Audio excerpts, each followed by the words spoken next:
The U.S. Army is looking beyond traditional recruiting ads as it tries to pitch itself to a new audience, gamers.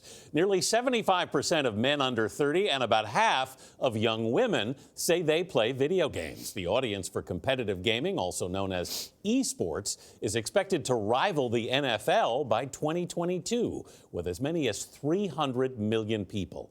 Only on CBS This Morning, Tony Dokoupil met with the Army's new recruiting commander about how he hopes to turn virtual fighters into real warriors. Tony, good morning. Good morning. Going to be a lot of opinions about this one. Here's the backstory. Last year, the Army missed its recruiting goal for the first time since 2005. Two reasons for that: the strong economy, also the slow collapse of traditional recruiting like cold calls.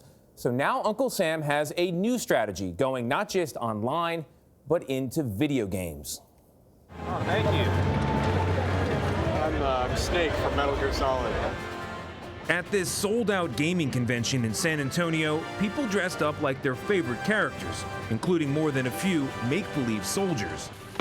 But there's one place where the uniforms were real. This is where the Z-Gens are. Major General Frank Muth, head of the Army's recruiting command, is looking for the next generation of American soldiers. Is there something about what it takes to be a gamer today and what you're looking for Army jobs that overlaps? Yes. It's the decision making.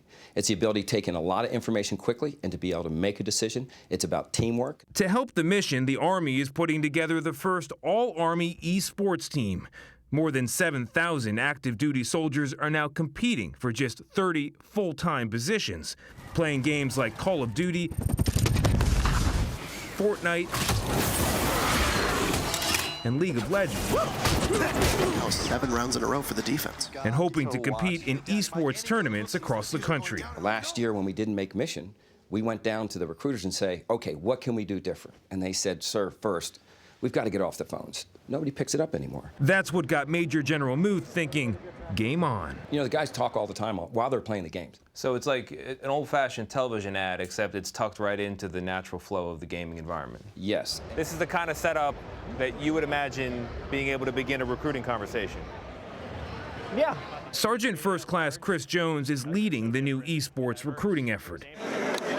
He says a lot of what he does is explain that the Army isn't all boots and bullets. You can be not only in the infantry, but you could be in cyber. We have microbiologists. We have all of these different career fields that, you know, that's why we're here, to tell you about it. All right, I'm gonna give you the questions from a typical recruit. You gotta give me the answer, okay? All right. Can I have a dog? If you're a single soldier staying in the barracks, you cannot have a dog. Can I have a car? Now, if it's within your budget, yes. Can I keep smoking marijuana in the military? No, currently that is not allowed. Not even a little bit, not even on the weekend? Correct. That may be a disqualifier for a lot of gamers. Correct. No, gamers may not fit the old stereotype of America's soldier. As much as I love my community, we're not as physically active as people want us to be. But many seem to welcome the Army's new interest. Honestly, especially with all the shooter games that we have nowadays, I think it's a great segue for kids to they're always like, oh, this is kind of like the military. See, the cool thing about esports is... And Major General Muth says the Army is being honest about the realities of combat. War is obviously not a game. Are you guiding these people into a career path that's going to get them killed? There's risk in everything we do. The Army, there is a risk, but if you look at the percentage that are actually in direct combat, it's a low percentage. There's a lot of different jobs that you can do and military specialties that are not combat related. But it's part of being in the Army. It's part of serving.